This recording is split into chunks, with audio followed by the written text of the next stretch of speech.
Hello everyone. Today we're going to step through a door you never knew existed. A door stamped with your name in trembling ink. Picture this, your phone lights up at 2 a.m. with a direct message so cryptic it could be carved into stone. You've been chosen. Will you play? You lean forward. Your heart thumps like a bass drum at a silent disco. You probably won't survive this. So before you get comfortable, take a moment to like the video and subscribe, but only if you really like what I'm doing here.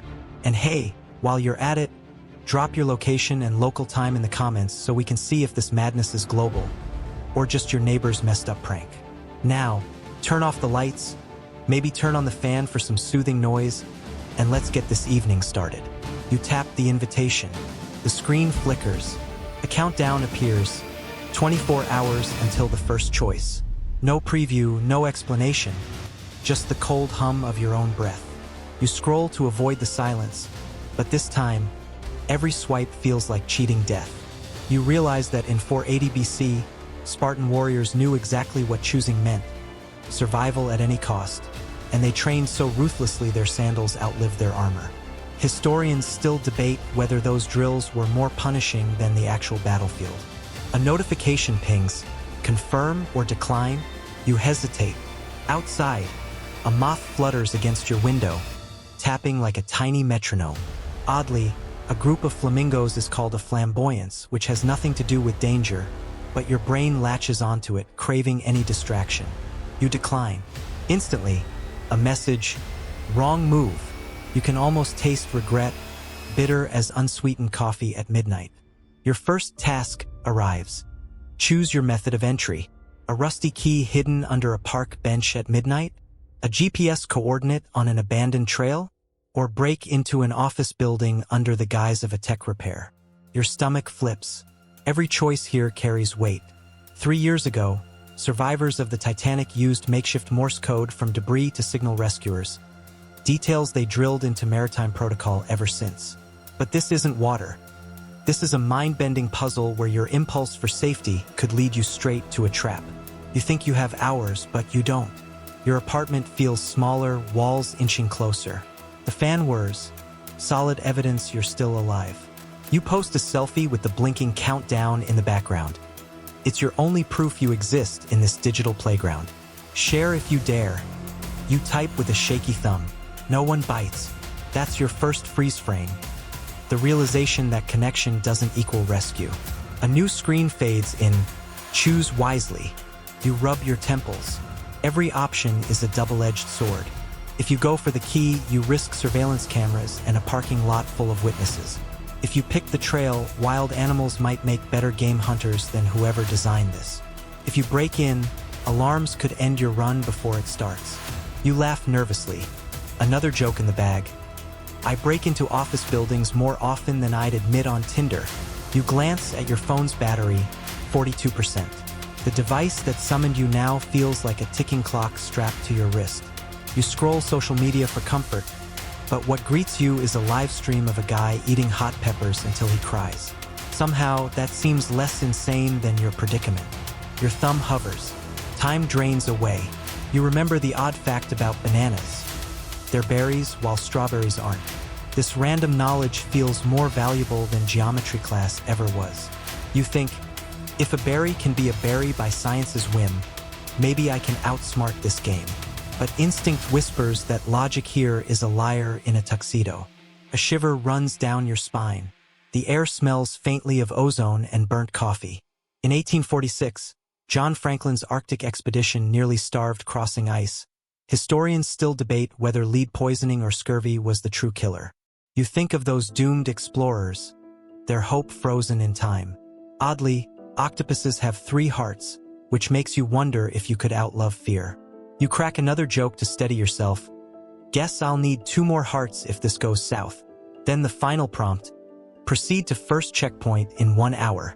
Your pulse skyrockets. You close your eyes. The fan's hum becomes a roar. Your breath catches. Welcome to the deadly invitation. No refunds, no guides, and no promises that you'll make it through tomorrow.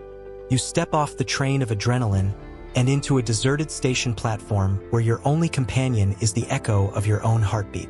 Choices carve your path like an ancient sword, and you're the scabbard trembling in anticipation. You pull your coat tighter, its fabric brushing against your skin like a whisper, and exhale a cloud of tension that dissolves in the chill air. You didn't sign up for a tutorial, you signed up for a crucible of decisions. The screen in your palm flickers again. Select your ally. 3 faces rotate on a dark carousel. A silent ex-Special Forces operative who once navigated the Khyber Pass. A YouTube influencer with 70 million followers whose smile gleams like a supernova, and a neuroscientist who claims she can hack your dreams. You latch onto a fact. In 1942, Allied codebreakers at Bletchley Park cracked the Enigma cipher, shortening World War II by nearly 2 years. Historians still debate whether they could have done it without the assistance of early computational machines. You wonder if your brain alone can steer you through this madness. Your thumb hovers. Each ally brings a distinct advantage and equal risk. The operative's silence could hide a vendetta.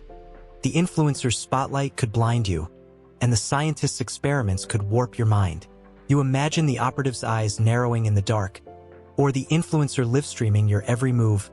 Watch me die in real time, and you stifle a laugh. Joke 1. You haven't even died yet, but at least it'll make good content. You slide to the neuroscientist. She's the smart money, until her research on lucid dreaming crashed and burned, leaving colleagues wondering if she's more dreamer than scientist. Her bio mentions octopuses have 3 hearts, an odd fact that stabs your rational mind. 3 hearts beating underwater, yet not one strong enough to save you.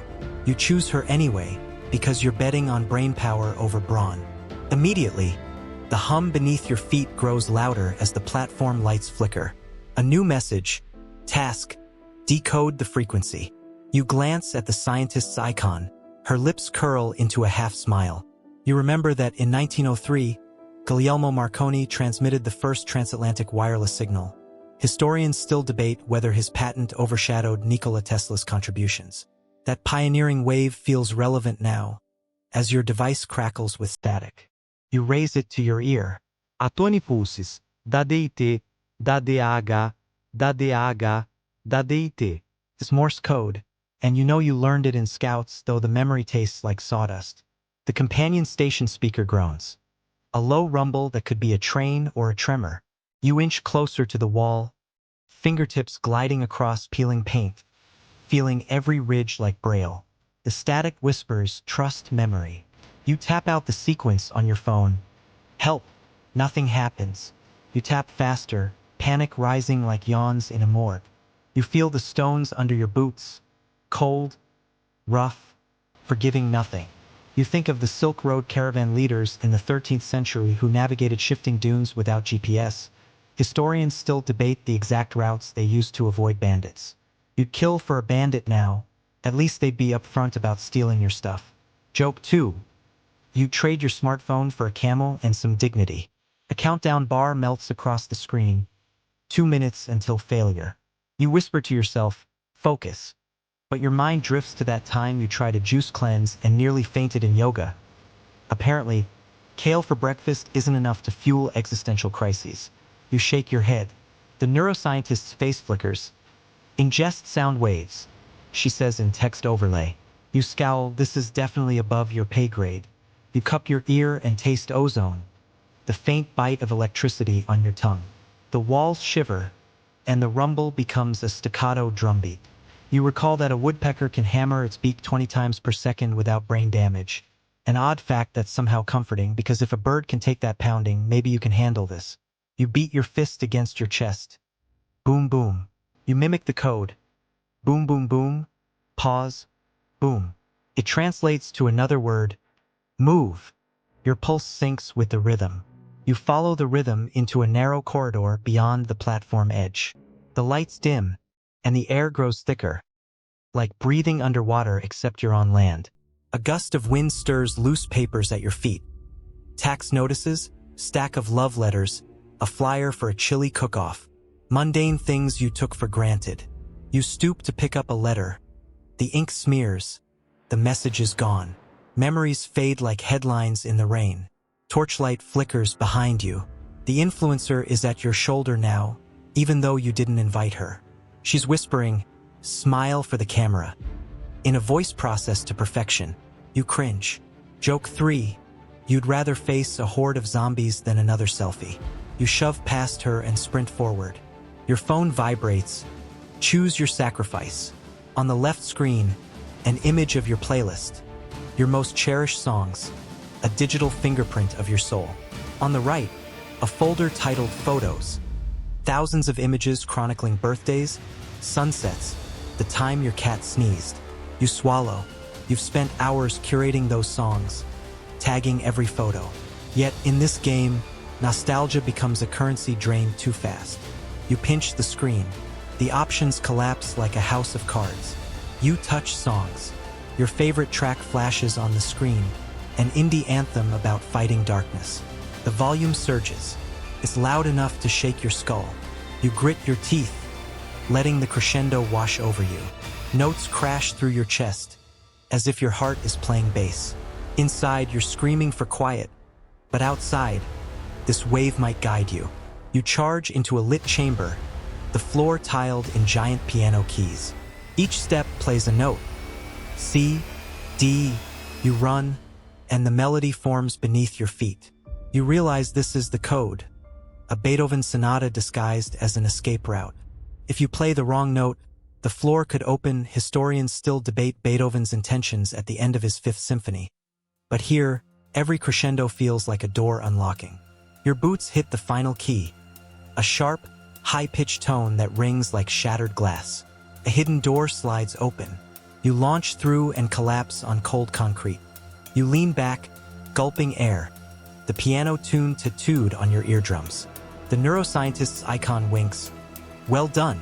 You stood at the crossroads of ally choice, debunked despair with melody, and carved a path forward. But in this game, the next choice looms before you like a guillotine's edge. You glance at your watch, if it still works, and realize that every chapter here feeds on your instincts, your memories, your willingness to gamble on randomness. The station clock chimes, 5 beats, irregular and off-kilter. The screen reads, checkpoint cleared. Next choice in 30 minutes. You exhale a laugh that tastes like relief and lingering dread. You dust concrete from your palms. You're alive and you made choices that mattered. Yet you know the game is only beginning. You step into a cavernous chamber where the air is so dry it feels like you're breathing powdered sand. Every inhale scratches your throat like a rusty nail. You glance down. The floor is cracked earth arranged in a labyrinth. Thirst claws at your tongue, sharper than any blade. Your device buzzes. Trial of thirst. Survive 30 minutes without water. No water, no signal. Just you and your parched will. You crouch and press your fingers to the ground. Dust puffs up, coating your skin in grit that tastes like regret. You think of Ernest Shackleton's Imperial Transantarctic Expedition in 1915. He and his men endured months on ice, surviving on seal and penguin meat, yet no one starved thanks to their indomitable spirit. Historians still debate whether Shackleton's leadership or sheer luck saved them. You wonder if leadership matters when you're alone. A holographic fountain materializes at the labyrinth's center, water shimmering under a ghostly light. But as you move toward it, the path twists and splits into 3. Left leads to scorching torches, right to echoing darkness, center to a row of mirrors reflecting your gaunt face. You hear a voiceover in your head. Choose your path wisely, echoing the words of your neuroscientist ally. You bite back the urge to complain. No tutorial, remember? Joke 1. At least this labyrinth is more honest than your last Tinder date. Heat waves rise from the torches. You step toward the mirrors, your reflection fracturing into dozens of you, each more haunted than the last. Oddly, wombats produce cube-shaped poop, which has nothing to do with survival but is somehow comforting in its absurd specificity. You laugh quietly. Joke 2. If I could cube my problems, maybe they'd roll away. The device vibrates. Answer the moral dilemma to proceed. 2 icons appear. A vial of water and a battered journal labeled Sacrifice Memory. You can drink from the vial, quenching your thirst but erasing the last hour of your life. Or you can protect your memories. Every text message, every embarrassing selfie. Yet your throat will burn. Your mind spirals. You think of the Voyager Golden Records launched in 1977, carrying humanity's music and greetings into space. an enduring archive of human culture. Scholars argue that such records represented our species' hope for immortality. But here, immortality tastes like sand. You weigh the choices. Memory feels precious. You clutch at it like a lifeline. But thirst is a slow surrender. You sip from the vial. The liquid is icy fire, scalding your senses, then vanishing like a mirage. Your vision blurs momentarily. Images of your hometown flicker. Cherry blossoms you photographed last spring. The smell of incense at your grandmother's temple. That flamboyance of flamingos you Googled out of boredom. Reflection hits. Connection doesn't equal salvation. And now you've gambled your own mind. When your vision clears, you're standing before a crystalline door. Etched on it, only truth may pass. You place your hand on the surface. It warms to your touch, and words appear. Speak your greatest fear. Your pulse spikes. Fear is a companion you've been avoiding, hidden behind dopamine loops and endless feeds. You hesitate. A drip of water resonates from somewhere behind the door, taunting. You whisper, "I'm afraid I'll never truly know myself." The door shimmers and slides open.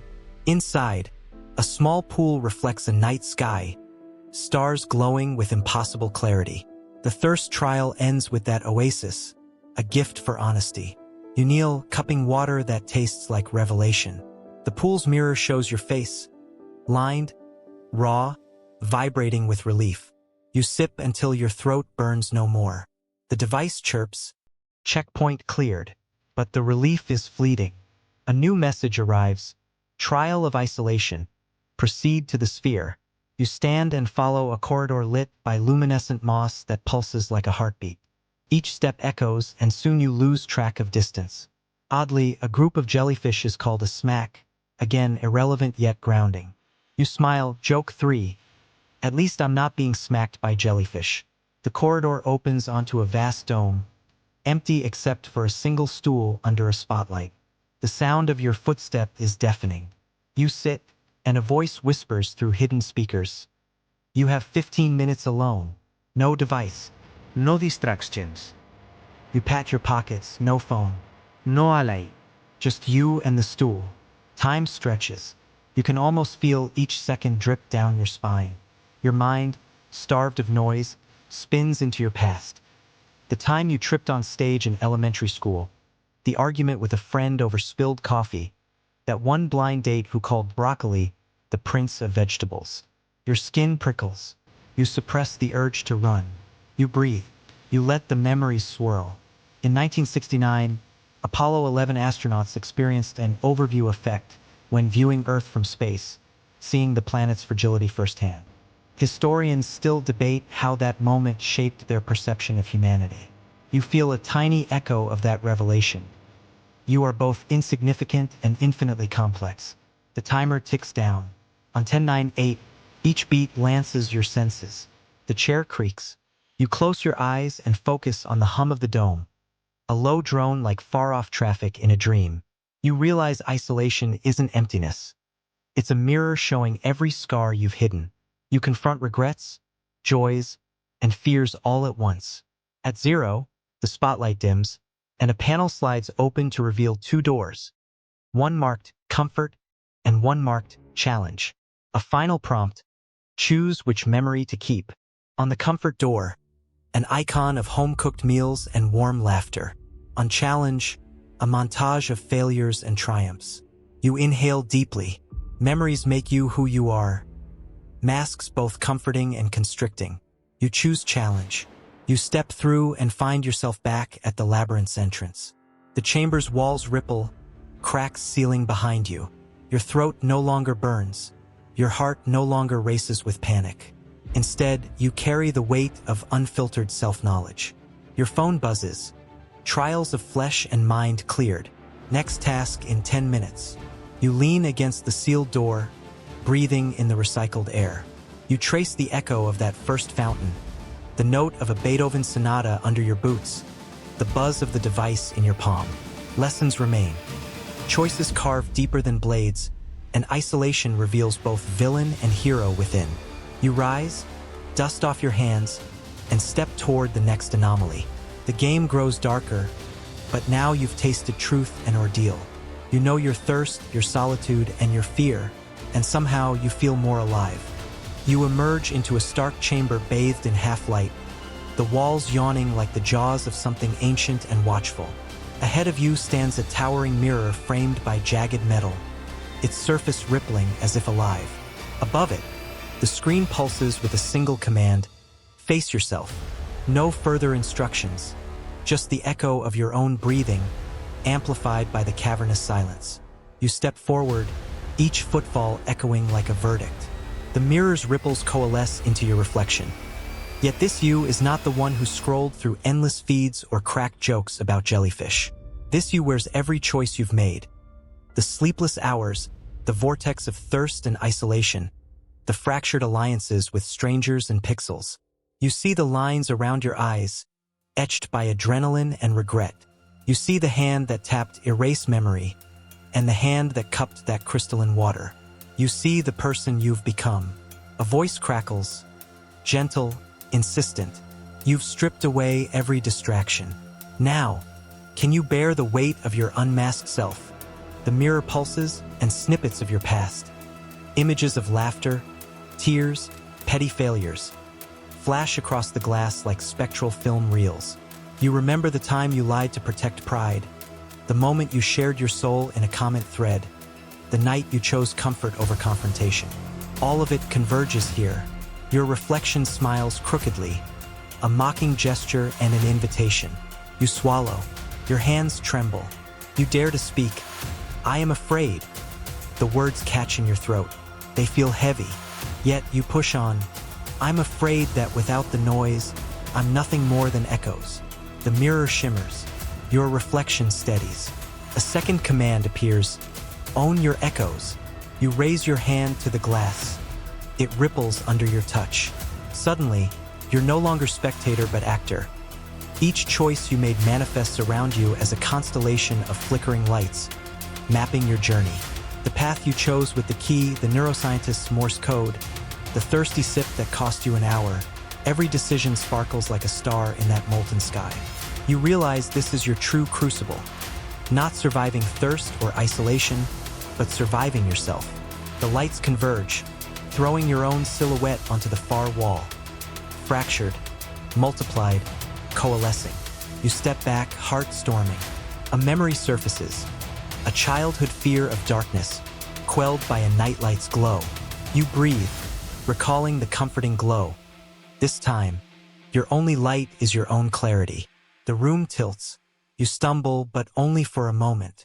The mirror's command shifts. Release what you cannot bear. Beneath that, two icons appear. A glowing orb labeled regret, and a shadowed cube labeled hopes. You grasp the orb. Regret pulses like a heartbeat. It whispers of choices that haunted you. Friendships betrayed, opportunities squandered. You close your eyes. You let the orb dissolve into ashes in your palm. Ash drifts to the floor, and you feel a sudden lightness in your chest. Then you embrace the cube. Its surface is cool, smooth.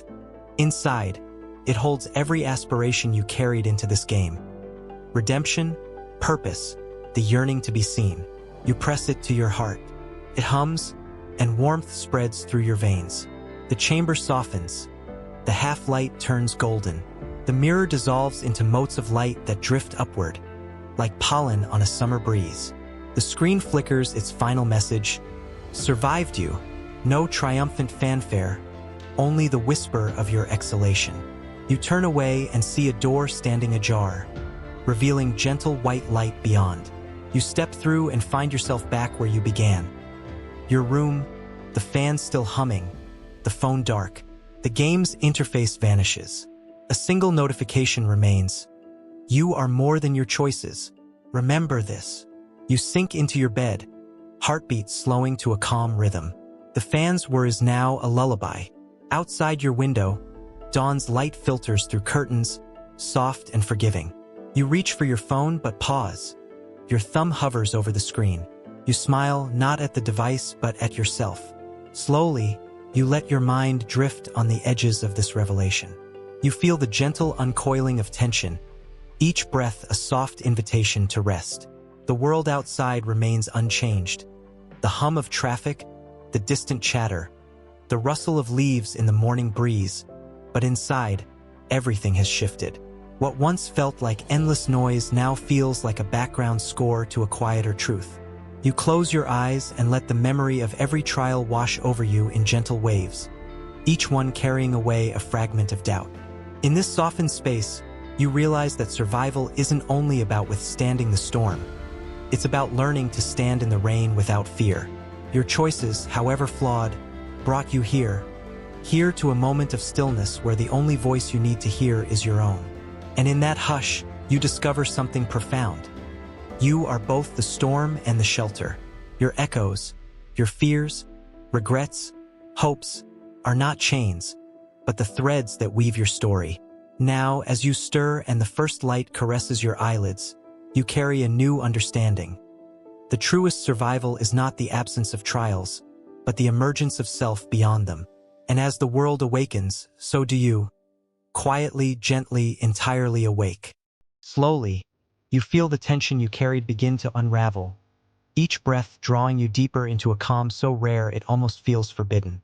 The echo of trials past softens into a distant murmur, replaced by the gentle symphony of your own steady heartbeat.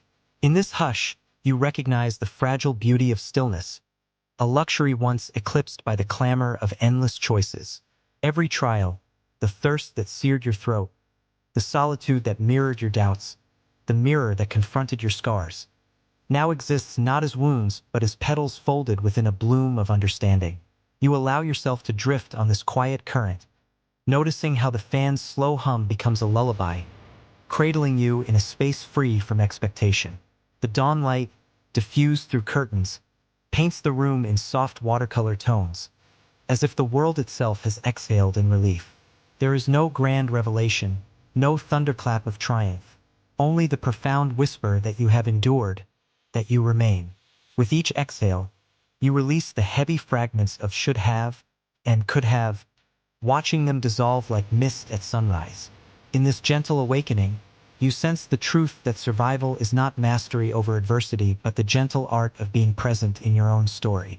Your choices no longer feel like jagged scars, but the rhythmic stitches of a tapestry woven with courage, wit, and vulnerability. The person who scrolls to avoid silence still exists, but now you see beyond the habit, recognizing the tender spark of curiosity that dared you to play this game. As the morning deepens, your phone lies untouched on the bedside table, its dark screen a silent testament to your newfound clarity. You smile, not because the game is over, but because you know the truest game begins now. The practice of listening to your own voice, unmasked and unashamed. In the soft glow of this moment, you realize that survival is not an endpoint but a gentle unfolding, a daily choice to stand quietly, fully alive, and entirely yourself.